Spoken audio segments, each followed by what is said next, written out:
వందనములు. ఈరోజు మరో దేవుని వాక్యంతో మీ ముందుకు వస్తుంది సత్యతమ్మను.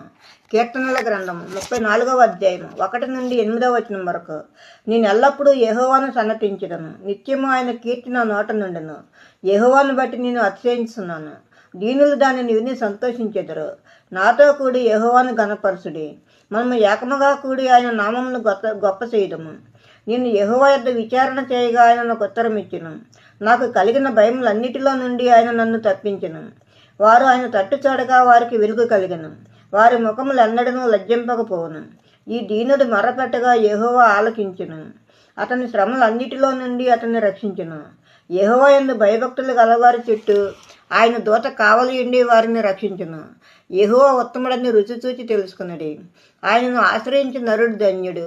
ఆమెన్. మరో దేవుని వాక్యంతో రేపు ముందు ఉంటాను. అందరికీ శుభరాత్రి. మన ప్రభువును ప్రియరక్షకుడైన యేసుక్రీస్తు కృపా కాపుదల